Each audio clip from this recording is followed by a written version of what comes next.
ولقد آتينا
والشاكرين والحمد لله رب العالمين. Bacaan haji. Niat haji. Labbaik Allahumma hajjan. Bacaan talbiyah. Labbaik Allahumma labbaik. Labbaik la syarika lak labbaik.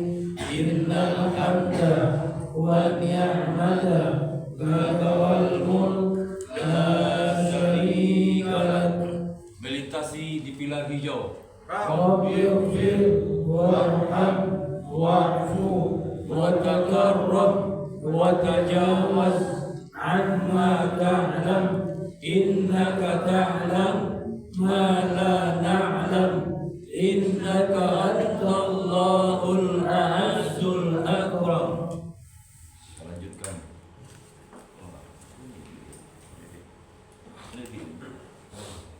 Yang satu lagi. Yang sulit.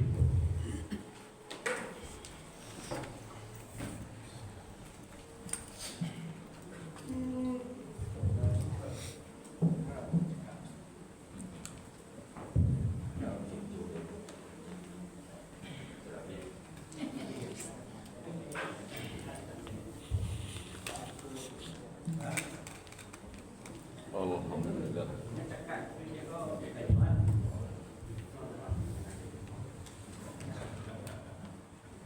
Assalamualaikum warahmatullahi wabarakatuh. Waalaikumsalam warahmatullahi wabarakatuh.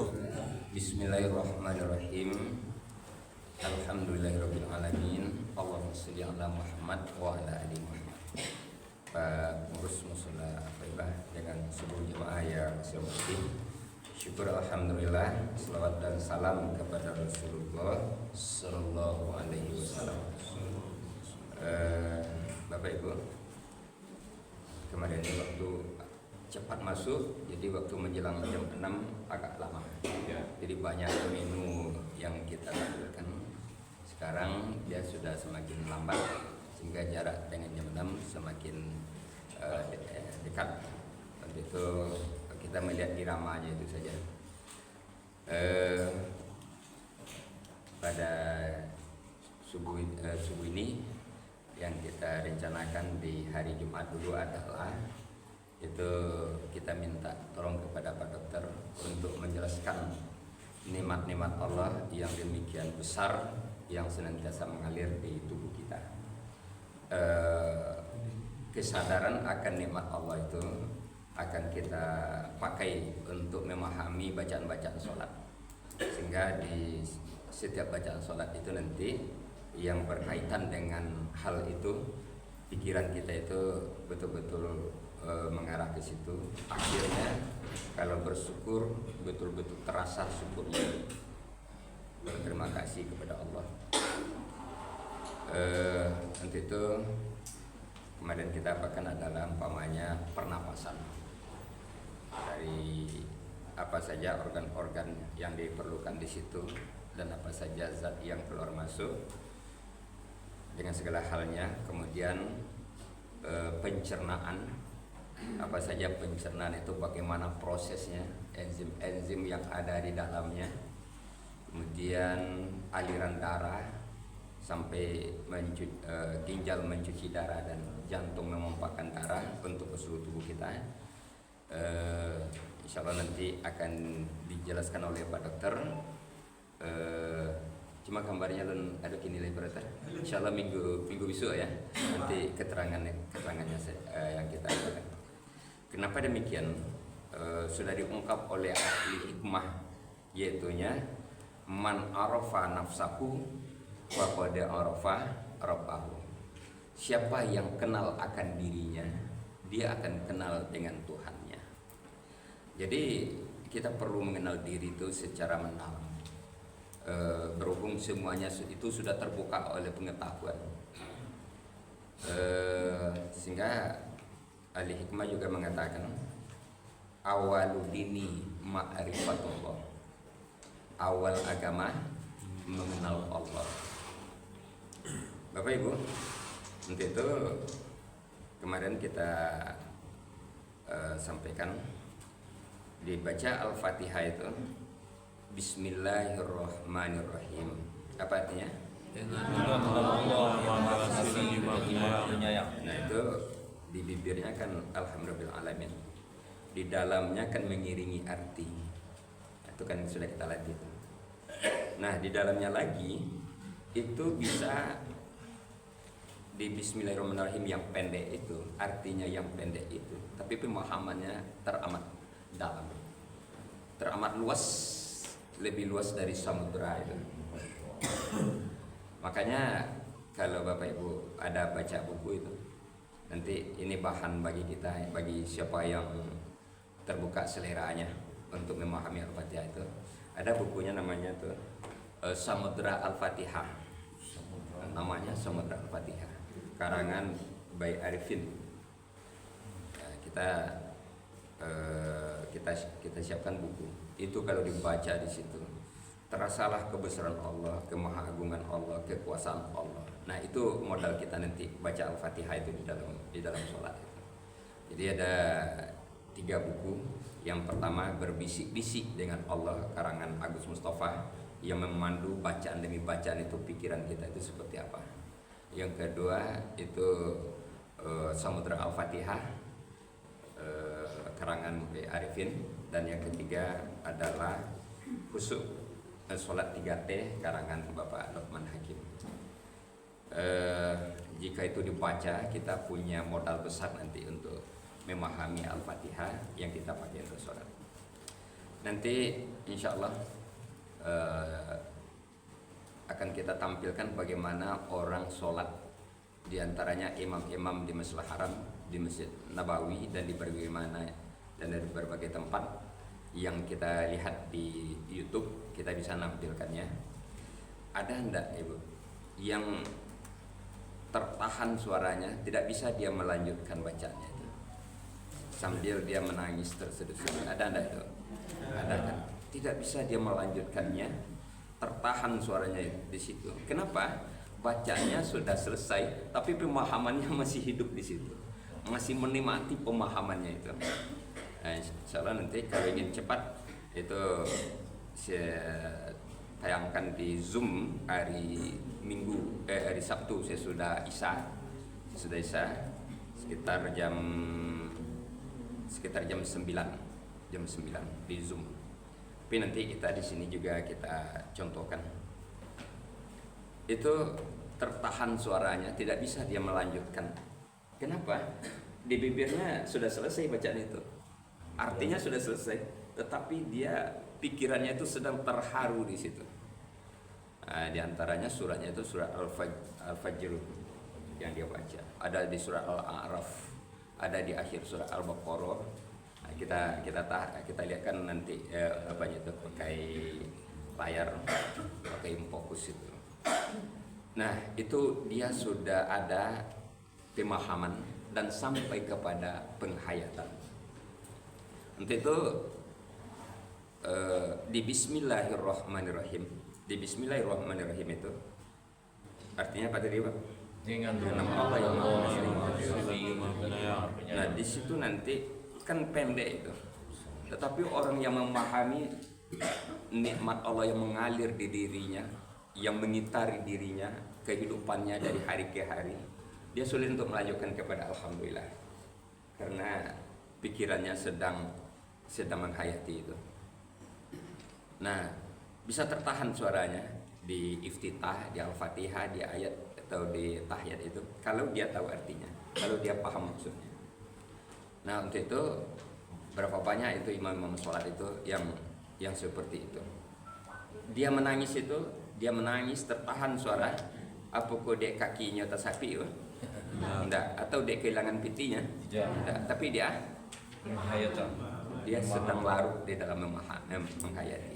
Dulu mencontohkan Susi Susanti ketika juara Olimpiade pertama Indonesia juara itu, naik dia ke pentas kejuaraan, dikalungkanlah medali, diberikanlah hadiah karangan bunga, disiarkan di seluruh TV dunia. Nah, gembira ada itu, gembira. Tapi Susanti tertawa apa menangis? Menangis. Padahal itu kan gembira itu. Kenapa dia menangis? Haru. Wah, harunya itu. Jadi sebetulnya kita sudah punya modal untuk itu, sudah punya modal kita itu untuk itu. Tinggal lagi mempraktekannya ke dalam sholat. Nah, orang tuh bisa tertahan-tahan itu, saudara. Nah, awak ada loh yang tertahan-tahan baca ayat yang tak bisa melanjutkan ya, Bu. Ada loh yang serupa itu. Lain kan, ketika lupa ayatnya apa? Lupa ayat tidak bisa nak aja cari. Nah, jadi dia bukan karena lupa, tapi karena apa itu? Nanti itu mengenal diri kita dari fisik. Nah, kita minta bantuan Pak Dokter itu. Di Bismillahirrahmanirrahim itu kita merasakan kasih sayang Allah melalui nikmat yang dilimpahkannya kepada kita. Ke dalamnya aliran darah, pernafasan, pencernaan dan neuron-neuron yang ada di otak dan lain sebagainya, sel-sel. Kemudian itu kita rasakan ketika baca Bismillahirrahmanirrahim. Nah, di Alhamdulillahirabbil alamin, apa arti Alhamdulillahirabbil alamin? Segala puji bagi Allah semesta alam. Nah, di saat itu apa sebetulnya? Sebetulnya di saat itu kita sedang mengucapkan terima kasih kepada Allah atas nikmat yang kita rasakan di Bismillahirrahmanirrahim itu tadi. Nah, kita rasakan di situ kita betul-betul merasa bersyukur kepada Allah di Alhamdulillah itu. Nah, di Ar-Rahmanir-Rahim balik dia kepada nikmat. Sedangkan di Maliki Yaumiddin, apa artinya Maliki Yaumiddin? Nah, apa kata kuncinya situ? Kata kuncinya situ adalah kita memahami bahwa kita sedang mempertanggungjawabkan segala nikmat yang kita terima di dunia ini, kita sedang mempertanggungjawabkannya di padang mahsyar. Padahal kita sedang sholat ini, tapi pikiran kita itu sudah di padang mahsyar, sedang mempertanggungjawabkan nikmat penglihatan, nikmat pendengaran, nikmat aliran darah, nikmat bisa berkata-kata, nikmat bisa bergerak, persendian dan segala macam itu. Kita sedang mempertanggungjawabkannya di padang mahsyar. Padahal kita sedang sholat. Tapi karena ayatnya bicara itu, pikirannya sudah berada di padang mahsyar waktu baca Maliki Yaumiddin itu. Nah, sekarang kita minta kepada Pak Dokter, walaupun belum ada gambarnya, tapi setidaknya dia suransur apa itu nikmat yang senantiasa mengalir pada diri kita. Silakan Pak Dokter.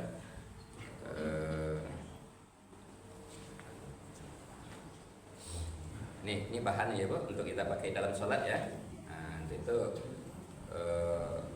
kita kenal diri kita yang kita pakai nanti. Kita kenal nikmat Allah yang mengalir di tubuh kita. Silakan Pak Dokter, mana yang mau diapakan dulu? Apakah pencernaan, apakah aliran darah, apakah pernapasan? Silakan. Ya, terima kasih Pak Ustadz.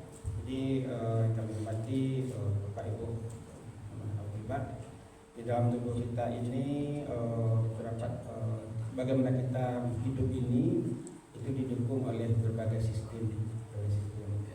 Sistem itu ada yang disebut dengan sistem pencernaan, ada sistem pernapasan, ada sistem peredaran darah. Pokoknya itu adalah beberapa sistem yang mendukung kehidupan kita. Nah, dalam satu sistem itu misalnya satu pencernaan. Nah, pencernaan itu didukung oleh beberapa organ, mulai dari organ dari paling atas mulut kita sampai nanti organ pelepasan kita.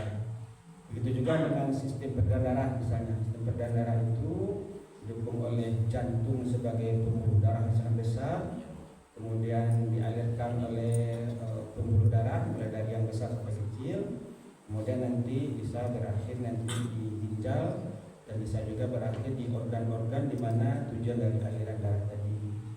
Itu juga dengan sistem pernapasan. Sistem pernapasan itu adalah bagaimana kita bernafas dan menghirup udara bersih atau oksigen, kemudian melepaskannya lagi berbentuk udara yang tidak bersih atau karbon dioksida.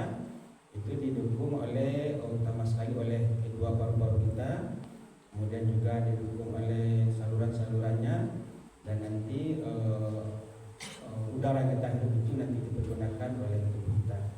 Jadi tubuh kita ini bagaimana kita hidup, bagaimana dia bisa berkembang, bagaimana dia bisa bertahan dengan kondisi dari luar itu didukung oleh berbagai macam sistem. Kemudian di dalam sistem tadi didukung oleh berbagai organ, dan organ tadi kalau kita lihat lebih kecil lagi terdiri dari beberapa jaringan, dan beberapa jaringan itu terdiri dari sel. Jadi yang paling kecil itu adalah organ sel. Contoh misalnya salah satu yang akan kita contohkan adalah misalnya sistem aliran darah. Jadi tadi telah kami sampaikan bahwasanya yang paling besar itu organnya adalah jantung. Nah, kalau Bapak Ibu tahu, jantung ini berada di dalam organ rongga dada kita. Nanti kalau Bapak Ibu meraba daerah dadanya agak ke kiri sedikit, agak ke atas, maka akan terabalah denyut jantung di situ. Nah, dia denyut itu adalah ketika dia bekerja memumpahkan darah untuk dialirkan ke seluruh jaringan di tubuh kita. Nah, jadi tidak ada organ di tubuh kita yang tidak dialiri oleh darah. Jadi jantung itu kalau kita lihat dia akan terdiri, kalau kita belah dia akan terdiri dari 4 ruangan. Mungkin kalau kita belajar SD tersebut ada yang disebut dengan bili, ada yang disebut dengan serambi. Dia ada 2 bili, ada 2 serambi. Nah, di situ dia akan mengolah mulai dari darah yang bersih, kemudian diolahnya di situ, yang bersih dialirkan di tubuh kita.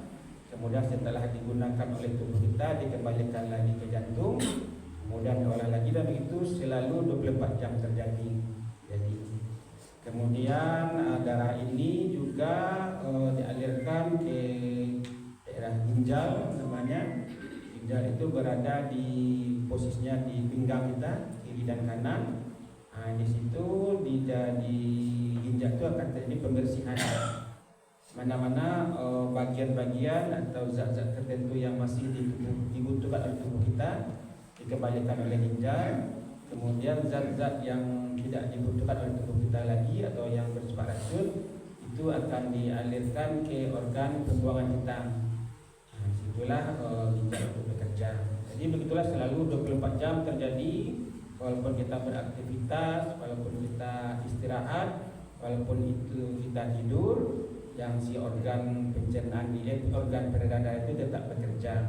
Cuma mungkin bekerjanya akan sedikit berbeda ketika kita waktu istirahat atau ketika kita pada waktu kita beraktivitas.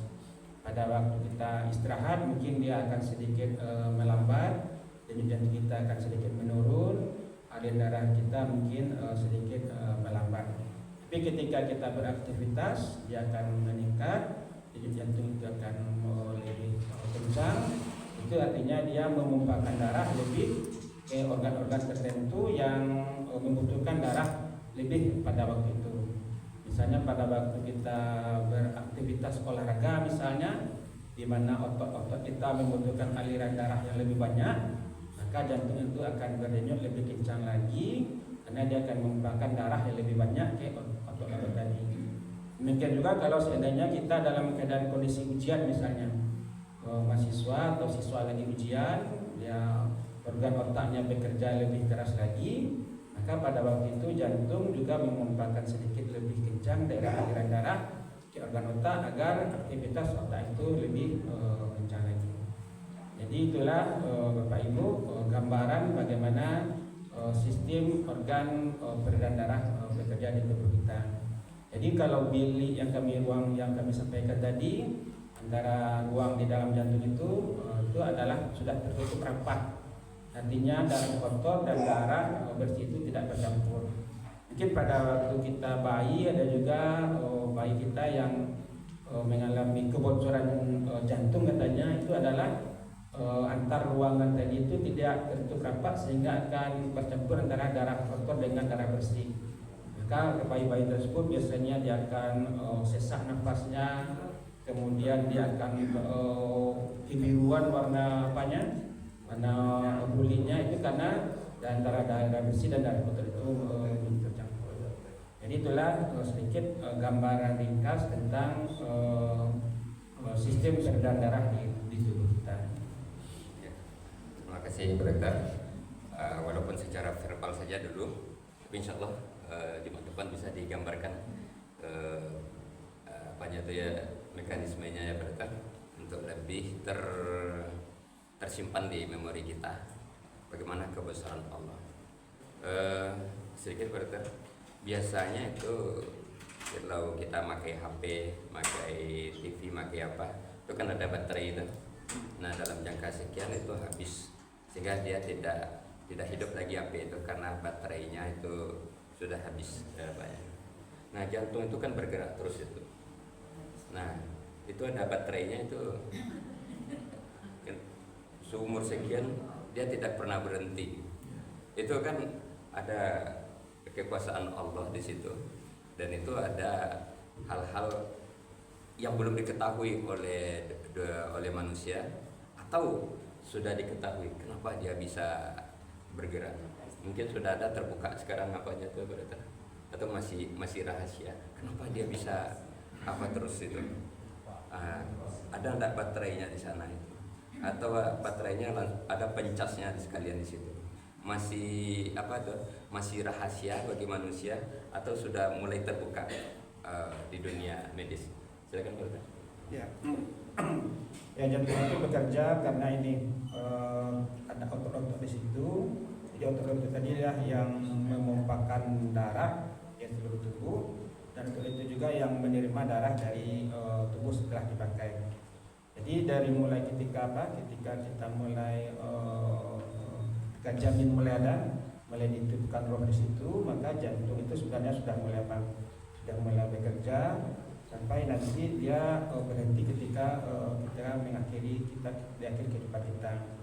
Nah, cuma kalau seandainya yang kenapa dia bisa bekerja, mungkin mekanismenya mungkin masih bisa kita ketahui, kita pelajari bagaimana dia mekanisme bekerjanya. Tapi alasan kenapa dia bekerja itu tentu kita tidak sampai juga ilmu kita di sana. Kenapa dia bekerja seperti itu. Kemudian kalau kondisi-kondisi bagaimana dia bekerja, apakah mengalami peningkatan atau mengalami penurunan, itu mekanismenya juga masih bisa kita ketahui, apa penyebabnya juga masih bisa ketahui. Tapi kenapa dia bisa bekerja seperti itu, kenapa dia mekanisme seperti itu, tentu itu adalah rahasia dari yang di atas, yang mungkin sampai kapanpun manusia tidak akan bisa mengetahui bagaimana sampai dia seperti itu. Ya, terima kasih Pak Reza. Kan Bapak Ibu mewakili menjelang jam 6. Ada yang mau ditanyakan? Walaupun sekarang belum nampak gambaran jantung itu mengalirkan darah apa segala macam, tapi mungkin pengetahuan selama ini sudah bisa membantu. Yang tujuannya nanti bagaimana tergambar kebesaran Allah, kekuasaan Allah. Nah, itunya yang kita pakai nanti, dan itu yang kita rasakan di Bismillahirrahmanirrahim itu. Dan itu yang mau kita syukur ketika baca Alhamdulillahirabbil alamin. Jadi Alhamdulillahirabbil alamin itu ada yang bentuk umum kita baca Alhamdulillahirabbil alamin, ada yang bentuk khusus. Nah, bentuk khusus itu misalnya ketika bentuk khusus itu kita sudah makan. Kenapa kita baca alhamdulillah? Karena sudah makan dengan segala prosesnya itu. Ada, tapi di dalam sholat nanti dia bisa dalam bentuk umum, bentuk apa saja yang bisa kita ingat. Kalau bangun tidur ya karena kita sudah terbangun, itu khusus itu. Tapi dalam sholat nanti dia bisa lebih umum daripada itu. Silakan kalau ada yang bertanya, Bapak Ibu. Itu Pak. Ada saya pernah dengar orang jantungnya lemah, pasang baterainya umurnya sekian tahun itu tak begitu. Jadi kalau itu, kalau udah lemah pasang terus bisa meninggal terus orang tuh. Lemah jantungnya pasang baterai, ada kan? Betul.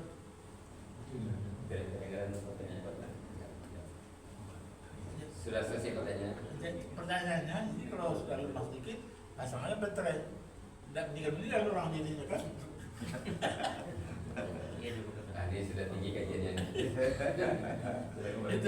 Itu alasannya itu. Betul apa yang saya katakan oleh Pak, itu ada yang namanya alat pacemaker namanya. Pacemaker itu adalah alat bantu ketika otot-otot jantung itu melemah ketika menumpahkan darah. Tapi pacemaker ini bisa bekerja, ada batasan tertentunya. Tidak semua dari kelemahan jantung itu bisa diatasi dengan kondisi-kondisi dengan istilah medis itu yang pemakaian baterai tadi. Jadi ada kondisi tertentu yang masih bisa kita selamatkan dengan pemakaian baterai tadi, jika otot jantung mengalami kelemahan dalam menumpahkan darah tadi. Tapi kalau seandainya dia sudah sampai batas tertentu yang tidak bisa ditolong dengan speaker tadi, itu adalah kondisi-kondisi ketika seseorang akan mengalami kematian. Jadi bisa juga kita lihat kadang di TV atau di film-film ketika seseorang mengalami henti jantung mendadak, kadang ada nampak yang dirangsang dengan pertama itu dengan pompa lebih dulu, jadi dipompa oleh petugasnya dengan tangan sendiri beberapa kali, kemudian dilihat responnya, kemudian kalau seandainya tidak ada responnya itu dilakukan dengan kejut jantung lagi, dengan ada 2 alat dengan intensitas yang cukup tinggi, diapakan ke jantungnya beberapa kali. Kalau seandainya itu berhasil, tentu dia kembali jantung itu memompa lagi. Jadi ada juga kondisi-kondisi tertentu memang kondisi yang tidak bisa ditolong lagi. Jadi yang pemakaian baterai tadi itu adalah pada kondisi-kondisi tertentu yang masih bisa ditolong dengan baterai tadi. Artinya tidak semua kondisi bisa kita lakukan pertolongan seperti itu.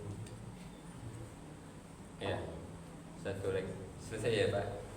Ya, kalau banyak nanti ditutup dulu sambil dia program. Tapi satu aja Pak, satu aja ya. Terima kasih Pak Dokter. Luar biasa sekali kita dapat tambahan ilmu dari pagi ini. Yang menjadi oleh kita nanti berkaitan dengan apa yang kita temakan hari ini. Pertama tadi tentang sistem organ yang bekerja dalam tubuh kita. Tadi sudah diapakan oleh Pak. Pada saat-saat pasien sudah melemah dalam keadaan kondisi tubuhnya rumah sakit, mungkin ada alat deteksi oleh dokter yang mengetahui bahwa ini sudah pada menuju akhir hayat, itulah kira-kira. Sementara masih ada upaya yang dilakukan oleh tim medis dengan alat pacu jantung kah namanya, dengan memasang oksigen kah namanya, padahal akhirnya sudah seperti itu. Nah, yang menjadi pertanyaan oleh kita, pertama tentu sang medis atau si dokter sudah mengetahui ini tidak akan tertolong lagi, tapi dia berusaha juga memasang alat. Nah, kita melihat betapa di saat-saat akhir kita dengan pengalaman mendampingi keluarga yang mengalami seperti itu, adakah hak kita untuk melarang dokter memasang apa ini? Karena kita lihat pasien sudah sementara itu akan mempengaruhi jalan dia yang harus Pak Ustadz yang memperlihatkan keyakinan. Sementara alat bukan main yang dipasang ini mengganggu dan menyakitkan barangkali itu. Mohon penjelasannya dokter. Ya, itu adalah kondisi yang sering kita hadapi di keseharian di rumah sakit. Sebenarnya dari lihat dari luar saja kita sudah sebenarnya bisa memprediksi bagaimana kedepannya si pasien ini, sampai berapa dia bertahannya. Tapi di satu sisi kita juga dituntut dengan sumpah kedokteran kita, selagi masih ada kehidupan ada di sana, maka itu adalah tanggung jawab kita untuk memberi pertolongan. Tapi di rumah sakit juga ada yang disebut dengan information atau persetujuan medis. Information dan persetujuan medis ini adalah kita akan melakukan tindakan itu atas izin dari pihak keluarga atau pihak si rumah sakit, si pasien. Kalau pasiennya tidak sadar seperti itu adalah si pihak keluarga berikut itu. Jadi kalau seandainya si pihak keluarga sudah minta dihentikan di situ, dihentikan di situ, artinya bukan dari si petugas yang menghentikannya, itu bisa dilakukan.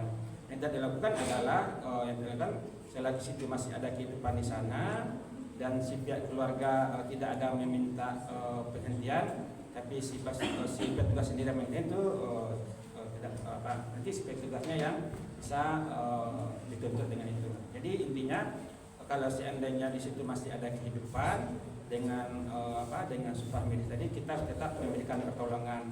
Tapi kalau seandainya si pihak keluarga untuk minta dihentikan dan ada dokumen yang harus ditandatangani, maka itu akan kita hentikan untuk pemakaian alat-alat tadi. Itu biasa dilakukan, itu bisa juga dilakukan di rumah sakit. Yang penting ada komunikasi antara petugas rumah sakit dengan si pihak keluarga yang menunggu. Ya, itu ya Brother. Terima kasih atas jawaban dan pertanyaannya. Tapi yang perlu kita kejar nanti di sini ini pengajian ini adalah terasa kebesaran Allah, bahwa Allah membuat mekanisme yang dia bisa berjalan, dan itulah kehadiran Allah di dalam tubuh kita. Itunya yang mau kita kejar. Kalau tidak dapat itunya nanti walaupun berhari-hari kita mapanya untuk dibawa sholat dia tidak dapat nanti. Jadi ini tujuan besarnya yang mau kita capai, kekaguman kita, kesalutan kita kepada kebesaran Allah yang telah membuat sistem di dalam tubuh kita, apakah dalam bentuk aliran darah, dalam bentuk pencernaan. Nah, itunya yang mau kita capai dengan uraian ini. Dan nanti pertanyaan kalau dapat kejar ke arah situ nanti supaya betul-betul terbantu di dalam sholatnya, dalam bersyukurnya itu. Itu saja, lebih dan kurang mohon maaf. Assalamualaikum warahmatullahi wabarakatuh. Waalaikumsalam warahmatullahi wabarakatuh.